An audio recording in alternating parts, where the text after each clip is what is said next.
আমাদেরকে ইবাদত উদ্দেশ্যে করতে সুসংবাদ তৌফিক দান করেছেন বলি আলহামদুলিল্লাহ। আমরা আল্লাহ তাআলা মুমিন আল্লাহ তাআলা সালাম করছি যার উসিলা আল্লাহ রাব্বুল আমাদেরকে আশরাফুল মাখলুকাত করেছেন একবার বলি সাল্লাল্লাহু আলাইকা ইয়া রাসূলুল্লাহ। আজকে পবিত্র রমজান মাসে রমজানের রোজার গুরুত্ব ফজিলত এবং রোজা সঠিকভাবে না রাখলে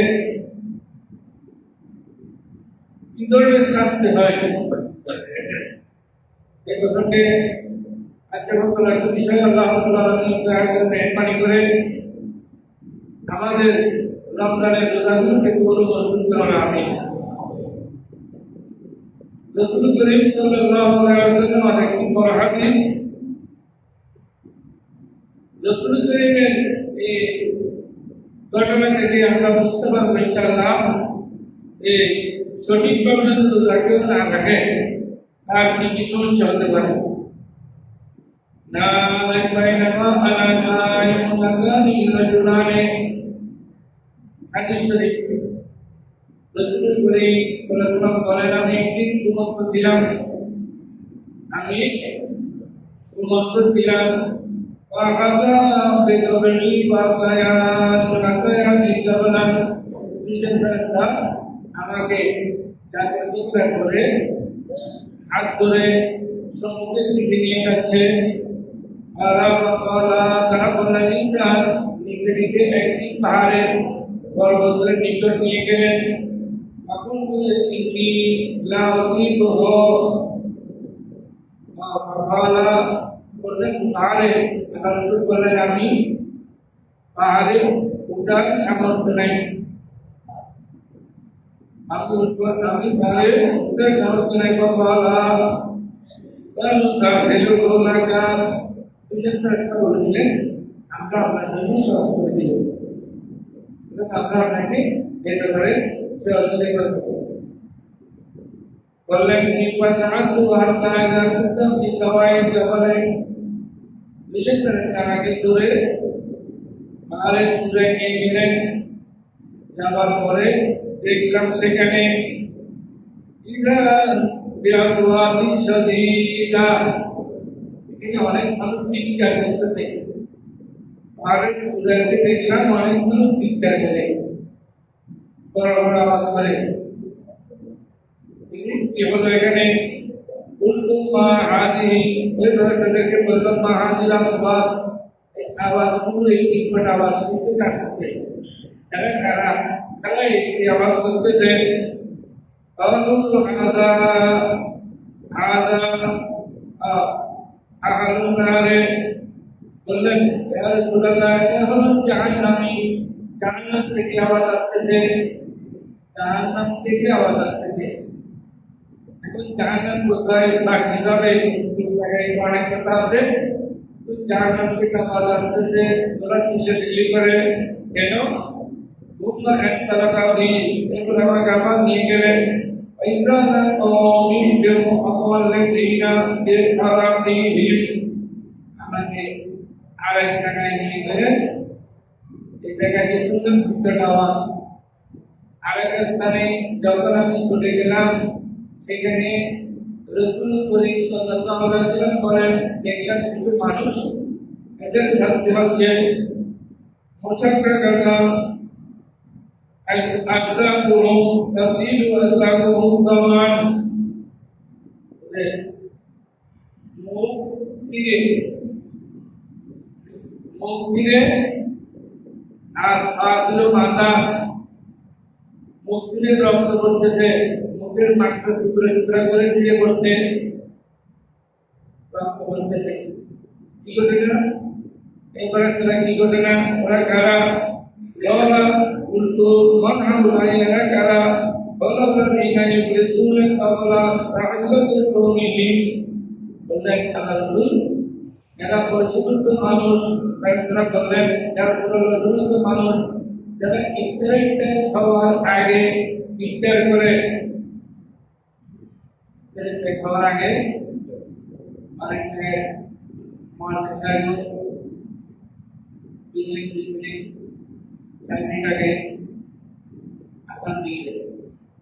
আমাদের দেশের মানুষ তো মাগরিব আযান না হলে কেউ ইফতার করে না। এই সময় থেকে 3 মিনিট আগে, 2 মিনিট আগে, 5 মিনিট আগে যদি কেউ ইফতার করে, এই শাস্তি তারা ভোগ করতে হবে। 2 মিনিট আগে, 1 মিনিট আগে ইফতার করার কোনো সুযোগ নেই। আবার ইফতারের টাইম হলে দেরি করে যাবে না। অনেক সময় ইফতার করে না ভয়ে বলতেছি তার দেরিতে দেবো, এটা আল্লাহ রাসূল বলেন আজ যে ইফতার দ্রুত করবেন, ওই লাস্ট টাইমে সময় আসার 1 মিনিট আগে করতে পারবেন না।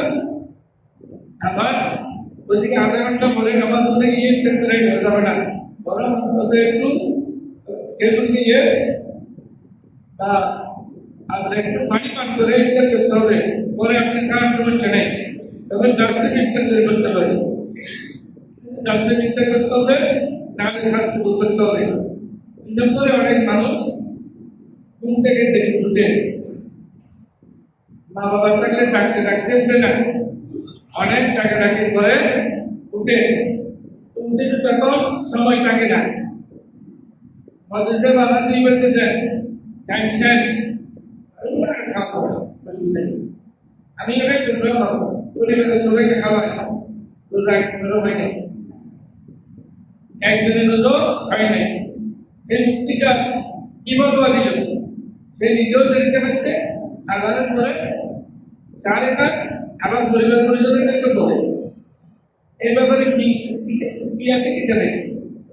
সবাই যেখানে আলহামদুলিল্লাহ আপনি সারি কোনটা খান, আমি ওই টাইমে সারি খাওয়া শেষ করি, সারি ভরে তাতে 50টি কোরআন শরীফের আয়াত পড়া যায়, এটাকে আমি ব্যবধানে শেষ করি। অর্থাৎ সারি লাস্ট টাইমে খাই, সারি খাবার পরে আমি 50টি কোরআন শরীফের আয়াত পড়ার মতো সময় বাকি রাখি। আর যারা আজানের পরে খায়, টাইম জাস্ট চলে গেছে, এখন শুধু দিকে ক্যালেন্ডার আছে, তো ডাক্তার চলে যাওয়ার পরে যারা মান্থলি হিসাবে যদি 10 মিনিট থাকে এতে রোজা হবে না, স্বাস্থ্য হবে। সুতরাং সাবধান হয়ে যান, এই ধরনের কেউ কাজ করবেন না।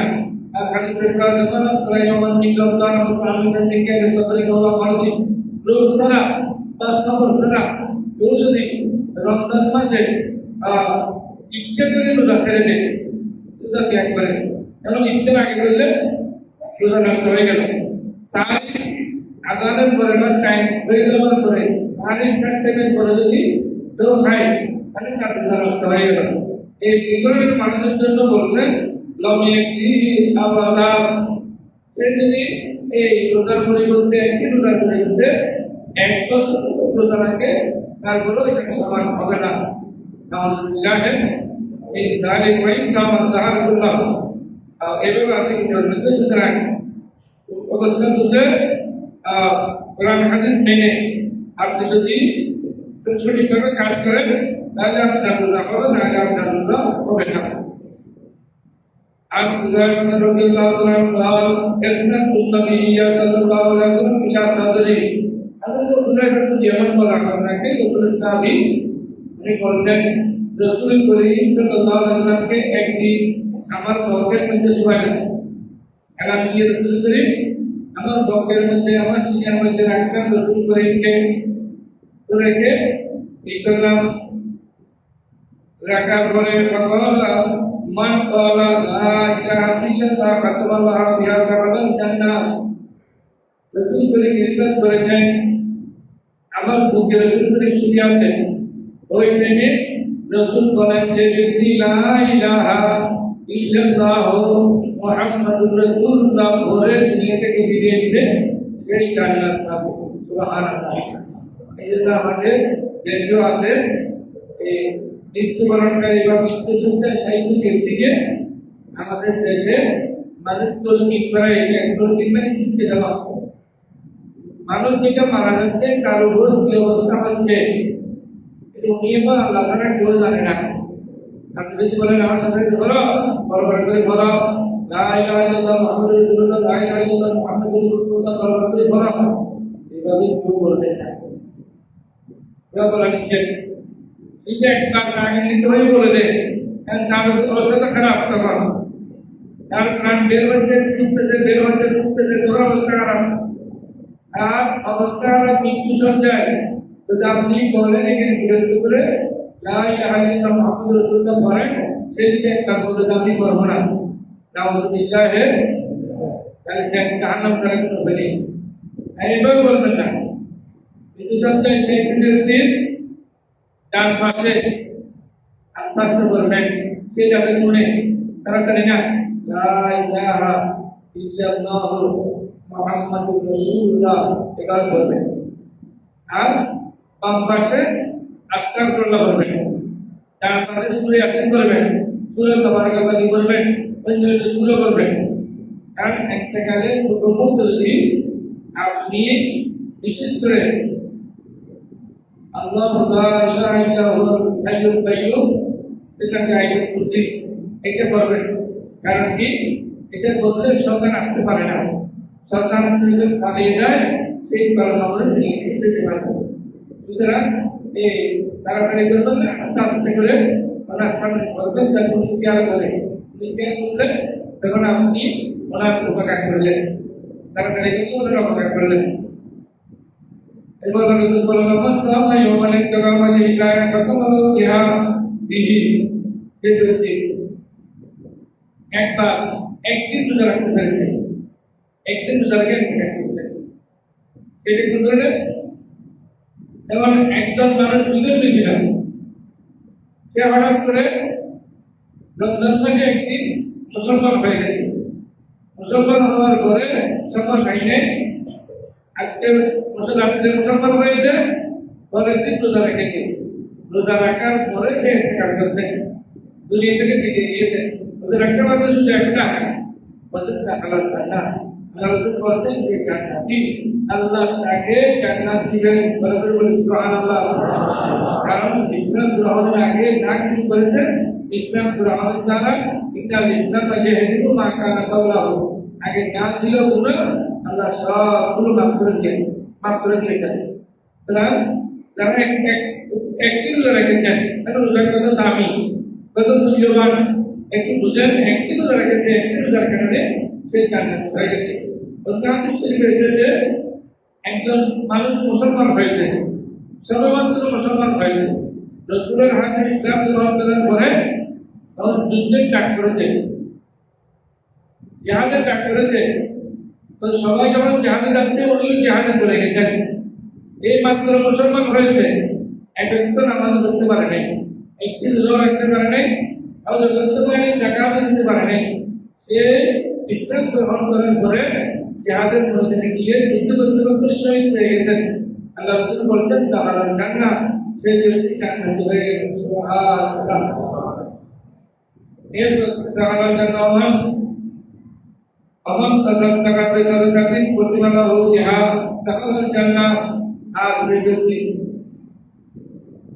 সবটা করেছে তার থেকে বেশি পারে নাই মানুষ লক্ষ লক্ষ টাকা দান করতেছেন তার কাছে লক্ষ টাকা দান করার মতো নাই এত সামর্থ্য নাই তাহলে কি সে ব্যক্তি জান্নাতে প্রবেশ করবে যদি খালেসভাবে দান করে বলে বিশেষ করে রমজান মাসে দান করা মুসলমানদের উচিত কারণ কি রমজান মাসে দান করলে আপনার ওই টাকা দিয়ে সারি নেই ইত্যাদি করে সে রোজা রাখবে তো সেই রোজা রাখলে আপনি ডবল সওয়াব পাবেন এক তো আপনি যাকাত দিয়ে দিয়েছেন এটার সওয়াব পাবেন আপনার থেকে যাকাত দিতে হবে দ্বিতীয় নম্বর আপনি যে রমজানে দিলেন এটা রমজানে তো ডবল কাজ করলে খরচ করে সওয়াব আর খরচ কাজ করলে 70 গুণ বেশি সওয়াব কারণ আপনি রমজান মাসে যাকাত করা দেওয়া আছে রমজান মাসে এই সঙ্গে দিলে আল্লাহ রাব্বুল আলামিন খুশি হন আল্লাহ রাসূল বলতেন যে সদকা করলে যে ব্যক্তি সদকা করে আর কিছু করতে পারে না ইন্তিকাল করেছেন আল্লাহ তাকে জান্নাত দান করবেন সুবহানাল্লাহ আল্লাহ রাসূল বলেছেন মান হাদারা মাজলিসাল ইলমি ফি রমজানা কুতিবালাহু লাহু যিকরুল মাদানি বাদত সালাতিন ইয়াকুনু মা'i তাআলাস রাসূল করে ইরশাদ করেছেন যে ব্যক্তি রমজান মাসে কোন শিক্ষণীয় জায়গায় উপস্থিত হয়েছে যেমন এখন কোরআন শোনার বয়ান চলে অনেকে যুবকদের তরিকা আছে কি হুজুরের কথা আসতে হবে হুজুরের কথা বলে না হুজুর তো বলে কোরআন শোনার কথা আর কিভাবে বলে আর কিভাবে বলে আপনি বসে আছেন আপনি যদি ঘরে বসে না থেকে হুজুর কি বলে চাষটা যদি আপনি উপস্থিত করতেন সারা ঘন্টা তো আপনি উপস্থিত করতেন মসজিদে তাহলে লাভটি হতো যে ব্যক্তি এরকম মজলিসে জ্ঞানের মজলিসে আসলে কথা শিক্ষার এরকম মজলিসে যদি কেউ বসে বলতেছেন প্রত্যেক কদমের দিকে আসবেন এই কদমের যতটা কদম হবে অত পরিমাণ সওয়াব আল্লাহ রাব্বুল আলামিন বেশিরভাগ সওয়াব দান করবেন সুবহানাল্লাহ কিন্তু কিতাবও আছে আপনি সারা রাত নফল নামাজ পড়লে যে সওয়াব পাবেন একটি মাসালা শিক্ষা করার জন্য যদি আপনি জীবন বয়ানে বসেন কিছুক্ষণ রাস্তায় বসে এটা সারা রাত নফল নামাজ পড়লে যে সওয়াব পাবেন এখানে একটি মাসালা শিখলে সওয়াব পাবেন বরকত বলি সুবহানাল্লাহ রাসূলুল্লাহ সাল্লাল্লাহু আলাইহি ওয়াসাল্লাম দাওয়াত জামাত ফি রমজান আতাউল্লাহু তাআলা ইয়াউমাল কিয়ামাতে বিকুল্লি রাকাতিন মদিনা যে ব্যক্তি রমজান মাসে জামাত সহকারে নামাজ আদায় করবে রমজান ছাড়া তো জামাত সহকারে আদায় করলে রমজানকে 27 গুণ সওয়াব বেশি কয়গুণ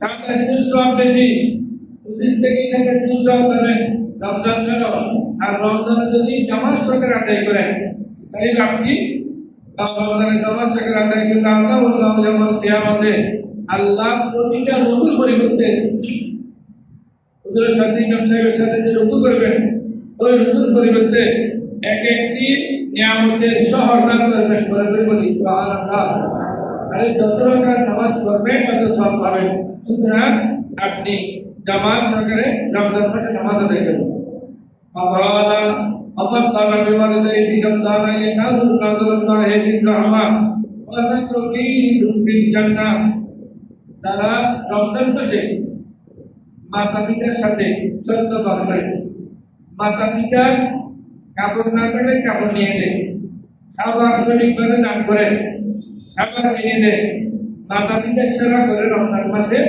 তাদের জন্য তাদের পুরস্কার হলো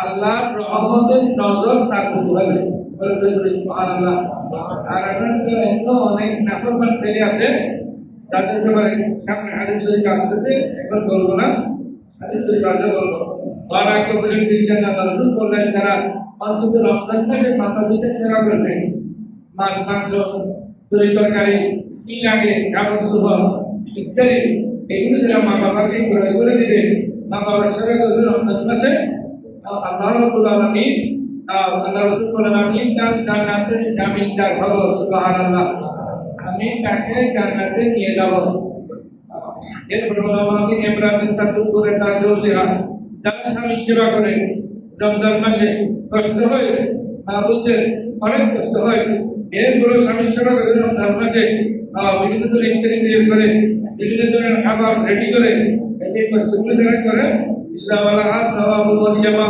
ওয়া আসিয়া বলতে তারা এমন সব পাবে যে হযরত মরিয়ম এবং আসিয়া যে সব দিয়েছে সেই সব পাবে আসিয়াকে হযরত মরিয়ম হলো ঈসা আলাইহিস সালামের মাতা আর আসিয়া হলো ফেরাউনের স্ত্রী ফেরাউন পুরো পৃথিবীর মধ্যে অনেক শক্তিশালী ছিল কিন্তু আসিয়া রাদিয়াল্লাহু তাআলা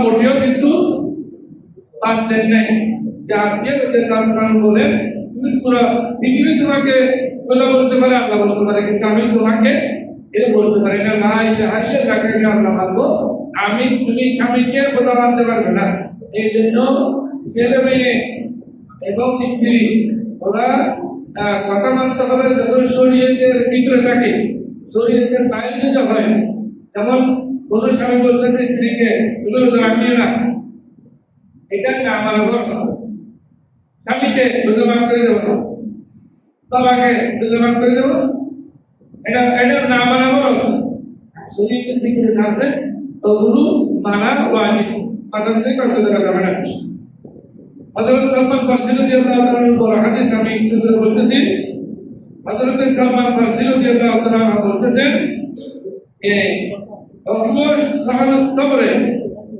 বাস সবর সাল্লাল্লাহু এই রোজা হলো সবরের মাস আপনি দেখবেন অনেক জায়গায় গাড়িগুলো আসছে একদম রাগ কি খানা খাইতে পারে না এটার মধ্যে দুধ এই যে গ্যাসের সাথে ঝগড়া করে ওই যে পেশিদের সাথে ঝগড়া করে বাজারে গেলে বাজারে ঝগড়া করে হ্যাঁ যেখানে সেখানে ঝগড়া বাঁধে বলতেছে নয় আপনি এটা করবেন না রমজান হলো সবরের মাস ধৈর্যধারণের মাস ধৈর্যধারণ করতে হবে এখানে আপনি আপনার যদি ঝগড়া করলে সব করবেন না রোজা নষ্ট হয়ে গেল তাহলে এটা করবেন না চারু বাবা সাত আর রমজান মাস হলো চারু বাবা সাত সহমর্মিতার মাস সহমর্মিতা কি এই যুগে মাঝে মাঝে অনেক ছোট চোখের পানি আসে একজন বৃদ্ধ মানুষের ছবি দেখে সত্যি কিনে জানি না এই কিছু শাক নিয়েছে বাজারে বিক্রি করার জন্য শাকগুলো বিক্রি করতে পারে নাই বলতেছে রোজার প্রথম থেকে এই যাবৎ কিছু খাইতে পারে নাই আরো একজন বৃদ্ধ মানুষ বুড়া বুড়ি দুজন দেখলাম একজনের পাশে থেকে পান্তা ভাত দিয়েছে দক্ষিণে গেছে ওখানে গিয়ে রোজা রেখেছে কিন্তু কিছু খেতে পারছে না নাই টাকা নেই পয়সা নেই দর্শন নেই সন্তান নেই কি করবে কিছু নেই তো আল্লাহ এদেরকে এই যে উপবাস রাখতেছে উপবাস অবস্থায় রোজা রাখতেছে তাকেও খাইতে পারে না দেওয়াকেও খাইতে পারে না রোজ কিন্তু রোজা ছাড়ে নাই এই যে এগুলো সহমর্মিতা দলীয় মানুষ যাতে এগুলো বুঝে যে রোজা মাস একদিন আমি না গেলে আমার অবস্থা কি হয়ে যায় আমি সুরের সাথে থেকে শুরু করে এরকম না খাচ্ছি 12 ঘন্টা 14 ঘন্টা আমার অবস্থা নাই আমার অবস্থা খারাপ হয়ে যাচ্ছে আর গরিব মানুষ বছরকে বছর মাসকে মাস না খেয়ে কেমন করে আছে এটা সহমর্মিতা বুঝার জন্য বলতে সহমর্মিতার মাস আল্লাহ রাসূল বলেন দশাহরণ যত দিয়ে বিলকুল মোমেন্ট এই মাসের মধ্যে আল্লাহ রাব্বুল আলামিন মুমিনদের অবশ্যই আল্লাহ রিজিক বাড়িয়ে দেন মান ফাতরা ফি সাইমান কানা লাহু মাগফিরাতুন লিল মুমিন এই মাসে রমজান মাসে যদি কেউ কাউকে ইফতার করায় বলতে ইফতার করার কারণে আল্লাহ তার জীবনের গুনাহ মাফ করে দিবেন বরকত বলি সুবহানাল্লাহ যিনি ইফতার করেছেন তার জীবনের গুনাহ মাফ করে দিবেন ওই হাদিস আছে যে সে সারাদিন রোজা রেখে তেজব পেয়েছে এটি যারা রমজান মাসে রোজা রেখে তেজব পেয়েছে আর সে ইফতার করার কারণে সেই সব পাবে সুবহানাল্লাহ তাহলে যারা পারেন গরিব মানুষ জনদেরকে ডেকে ওনাকে ইফতারি দান করবেন আপনি দোকানে গেছেন বা কোনো জায়গায় আছেন, গরিব মানুষ সে এখানে পাচ্ছে না, আপনি 50 টাকা 100 টাকার ইফতারি নিয়ে দিলেন, সেগুলো হালাল করে আপনি আপনার জন্য দোয়া করবেন। এইভাবে করবেন, যারা যারা পারেন এইভাবে পারেন, জীবনের জন্য মাফ হবে। এরপরে ওয়াইদুর রহমান মিনান নার, বলতে আল্লাহ তাকে জান্নাতবাসী করবেন, তিনি ইফতার করেন। আর রাসূল করিম সাল্লাল্লাহু আলাইহি ওয়াসাল্লাম সাহাবাগণ বললেন, ইয়া রাসূলুল্লাহ, আমি তো গরিব মানুষ, আমরা অনেকে গরিব আছি, ইফতার করা বলে এমন সামর্থ্য আমাদের কাছে নাই, তাহলে কি করবো? এই সব থেকে কি আমরা বঞ্চিত হবো? বললেন রাসূল করিমের কাছে, কুল্লুনা লাইসা কুল্লুনা কাদিওয়ান ওয়াতুদ্দিন সাইমা, ইয়া রাসূলুল্লাহ, আমাদের কোনো সামর্থ্য নেই, ইফতার করা বলে এমন সামর্থ্য আমার কাছে নেই, আমি কি করে সব পাবো? রাসূল করিম বললেন, فقال رسول الله صلى الله عليه وسلم يجزاه هذا الثواب من فطر صائما على مسكت لبن او ثمرة او شربة। এই তিনটি কথা বলেছেন। যদি আপনার কিছু সামর্থ্য নেই, আপনি গরিব মানুষ, তাহলে আপনি 1 গ্লাস পানি পান করে রাখতে পারেন। 1 গ্লাস পানি দেন, 1 গ্লাস পানি দিলেও কাউকে আপনি এই সবটা পাবেন। অথবা আপনি একটা তোর পাকে যদি দেন, অথবা আপনি একটু শরবত দেন, 1 গ্লাস শরবত আপনি হঠাৎ করে স্টেশন বাজারে আপনি ভিতরে ট্যাপ হয়ে গেছে, সেখানে স্টে করতেছেন, আপনার পকেটেও টাকা নেই, কিন্তু একজন শরবত বিক্রি করে সেখান থেকে আপনি চাইলে আর গরিব মানুষের ইচ্ছা হলো একজনকে আপনি চাইলে তুমি দিকে আসো, আমার সাথে ইফতার করো, তারা 1 গ্লাস পানি দিতে পারেন, আপনি এখানে ক্রয় করে। তো আপনি যখন 1 গ্লাস পানি দিবেন, তখন আপনি এই সবটা পাবেন। সুতরাং রমজান মাস অনেক বরকতপূর্ণ একটি মাস। এই মাসে অত্যন্ত গুরুত্ব অনেক বেশি। এই মাসে ইবাদতে অনেক সওয়াব, এই মাসে সেবা করলে করার অনেক ফজিলত আছে। আল্লাহ রাব্বুল আলামিন আমাদেরকে সবগুলো বুঝার জন্য এবং আমল করার জন্য আল্লাহ আমাদেরকে তৌফিক দান করুন, আমিন। রাব্বুল আলামিন, আলহামদুলিল্লাহি রাব্বিল আলামিন। বাইরে একজন গরিব মানুষ, ওই যে একজন গরিব মানুষ এখানে আছে, তার এখানে বুকের হাজরের কাঠ একটা অনেক এগুলো একবারে জোর জোর হয়ে গেছে। কেমন করে আসুন, আমাকে এখানে হাত দিয়ে আমাকে দেখেন, আমার খুব খারাপ লাগে। তো এই গরিব মানুষ যারা যারা পারেন, এটা ইঞ্জেকশন করে একটা 20,000 টাকা একটা ইঞ্জেকশন